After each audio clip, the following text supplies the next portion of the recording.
चीन के मुद्दे पर प्रधानमंत्री मोदी के साथ सर्वदलीय बैठक में तमाम नेता वीडियो कॉन्फ्रेंसिंग के जरिए जुड़े हैं। दलों के अध्यक्ष सोनिया गांधी हो, ममता बनर्जी हो, मायावती हो, इस बैठक में शामिल हैं। सर्वदलीय बैठक की शुरुआत में शहीदों को श्रद्धांजलि दी गई। दिल्ली के प्राइवेट अस्पतालों में कोरोना का इलाज सस्ता हुआ है। इलाज के दामों में 2/3 की कटौती, गृह मंत्रालय ने फिक्स किया है रेट।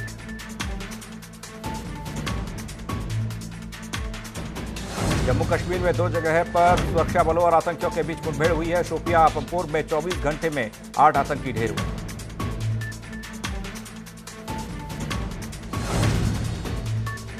भारत और चीन के बीच इस वक्त तनाव की स्थिति बनी हुई है। खबर है कि लेह में जबरदस्त हलचल दिख रही है। लद्दाख में वायुसेना के फाइटर जेट, लड़ाकू विमान गश्त लगा रहे हैं। वायुसेना के हेलीकॉप्टर को गश्त करते हुए भी देखा जा सकता है। हेलीकॉप्टर से जवानों और सामान को लद्दाख भेजा जा रहा है। एयरफोर्स ने मिराज 2000 विमानों की भी लद्दाख क्षेत्र में तैनाती की है। सुखोई 30S की भी इस जगह पर तैनाती की गई। यहाँ LAC पर नजर रखी जा रही है। योगी सरकार ने तोड़े पिछले सभी सरकारों के रिकॉर्ड। एक नया रिकॉर्ड बना है। गन्ना किसानों के खातों में ऑनलाइन 418 करोड़ रुपए ट्रांसफर हुए हैं। 3 साल में 1,325 करोड़ रुपए का भुगतान हुआ है। उधर विश्वनाथ कॉरिडोर निर्माण को इलाहाबाद हाईकोर्ट की हरी झंडी मिली है। कॉरिडोर निर्माण के खिलाफ दाखिल अवमानना याचिका खारिज हुई है। हाईकोर्ट ने तीनों याचिकाओं पर जुर्माना लगाया है। दिल्ली में फिर टूटा कोरोना का रिकॉर्ड। राज्य में पिछले 24 घंटे में 2877 नए मामले सामने आए हैं। 24 घंटे में सामने आने वाली अब तक की सबसे बड़ी ये संख्या है। कोरोना के अब तक कुल मामले 49,969 हो चुके हैं। पिछले 24 घंटे में 65 मरीजों की मौत हुई है, जबकि राज्य में कोरोना की वजह से अब तक 1,969 लोगों की जान गई है। कोरोना जांच पर यूपी सरकार ने बड़ा फैसला लिया है। प्राइवेट लैब में कोरोना जांच के लिए फीस निर्धारित कर दी गई है। कोरोना टेस्ट के लिए 2500 रुपये निर्धारित किए गए हैं। सरकारी या निजी अस्पताल से सैंपल भेजे जाने पर 2000 रुपये लिए जाएंगे। अधिक पैसा वसूलने पर एपिडेमिक एक्ट में केस दर्ज होगा। ICMR और CMO इसकी जानकारी देनी होगी। देश में हर दिन कोरोना मरीजों के आंकड़े बढ़ रहे हैं। 24 घंटे में 13,586 नए केस सामने आए। 336 लोगों की मौत हो चुकी है। कुल मरीजों की संख्या 3,80,000 के पार है।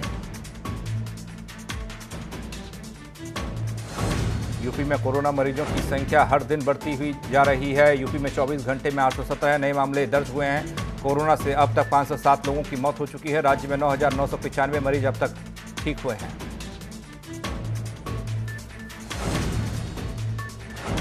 निर्माण कार्य के दौरान एटा में बड़ा हादसा हुआ। काम करने के दौरान ओवरब्रिज गिरा है। इसकी वजह से मलबे में 2 से 3 लोगों के दबे होने की आशंका जताई गई है। हाइड्रा और 4 पहिया गाड़ी भी मलबे में दबी। मलावन थाना क्षेत्र का मामला।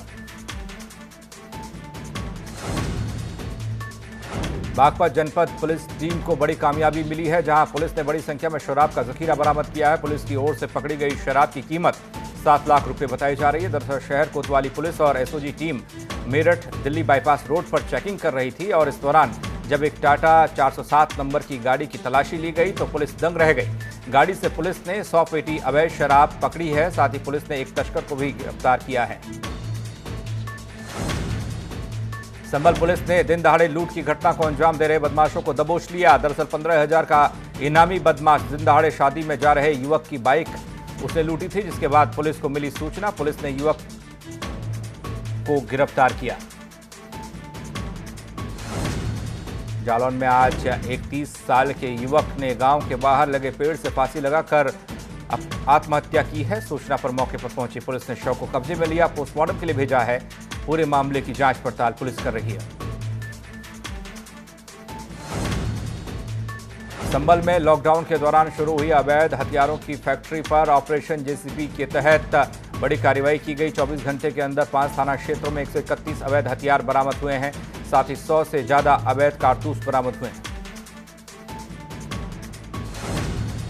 बागपत के बिनौली थाना क्षेत्र में उस समय हड़कंप मच गया जब सिरसली गांव के जंगल से एक अज्ञात युवक का शव बोरे में बंद पड़ा मिला।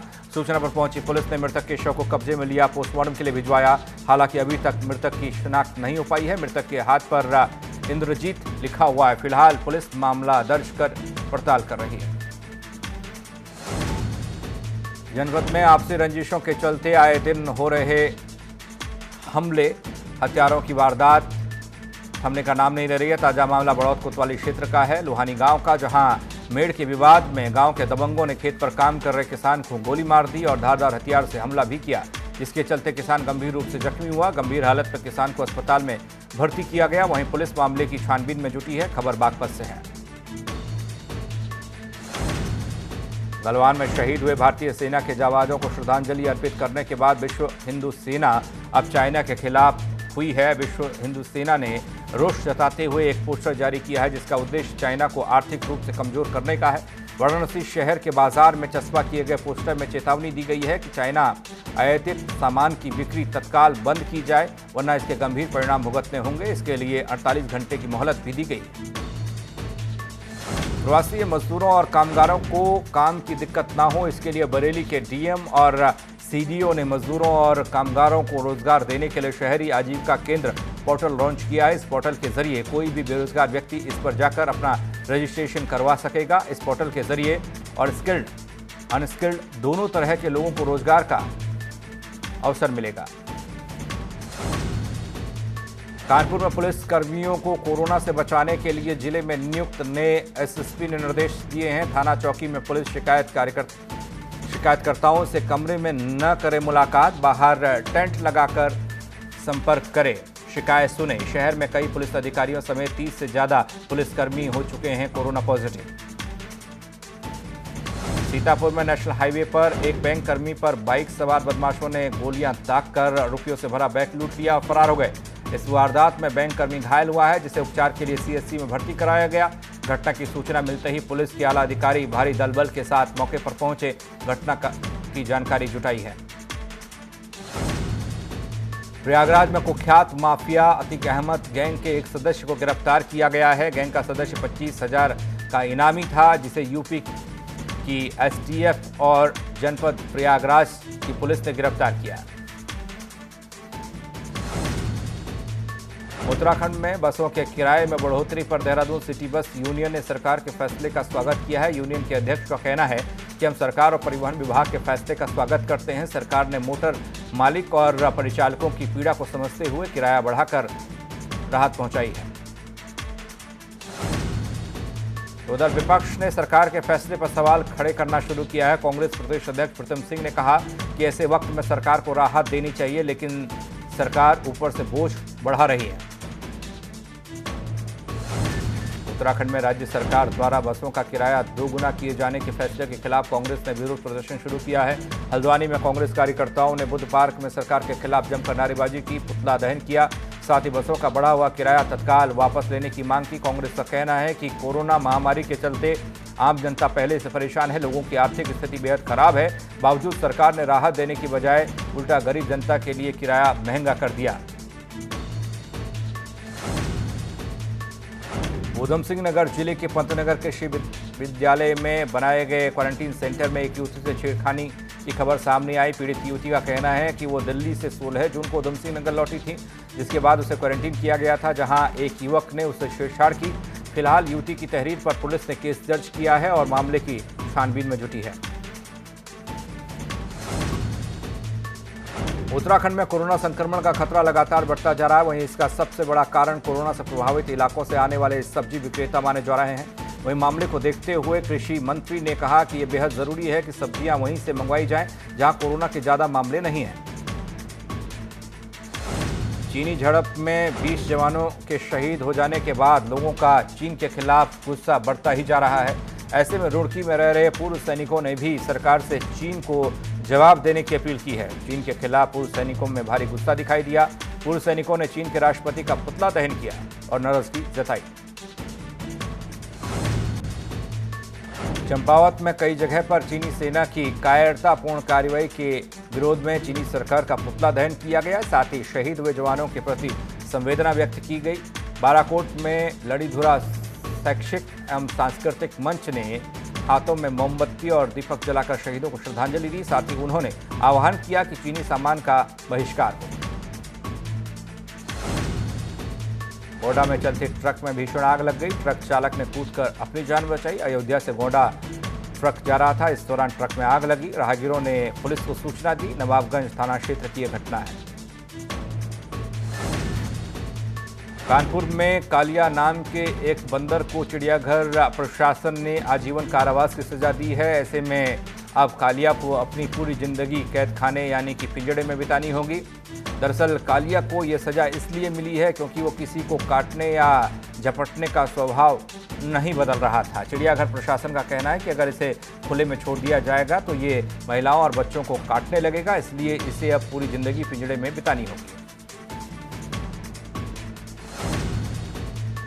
गाजियाबाद में होटल खोल दिए गए हैं। होटल संचालकों ने कोविड-19 को फैलने से रोकने के लिए तमाम इंतजाम किए हैं, लेकिन इसके बावजूद भी होटल में ग्राहक न के बराबर हैं।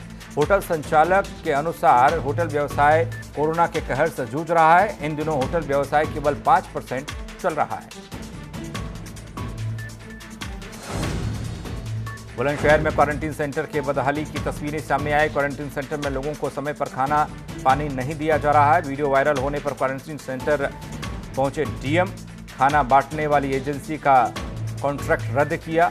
एफआईआर दर्ज करने का भी आदेश डीएम ने दिया।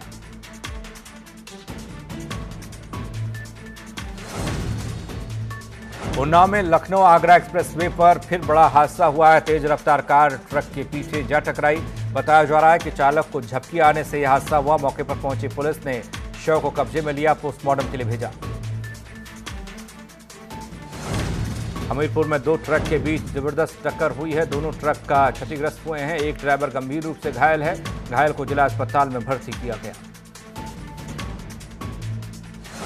लॉकडाउन की वजह से पहाड़ों में इस फायर सीजन में जंगल में आग लगने की घटनाएं कम देखने को मिली हैं। पिछले साल जहां अब तक आग लगने की 361 घटनाएं आ चुकी थी, वहीं इस बार 19 घटनाएं सामने आई हैं। पहाड़ों में हर साल 15 फरवरी से 15 जून तक फायर सीजन माना जाता है। हर साल बड़ी संख्या में आग लगने की घटनाएं सामने आती हैं।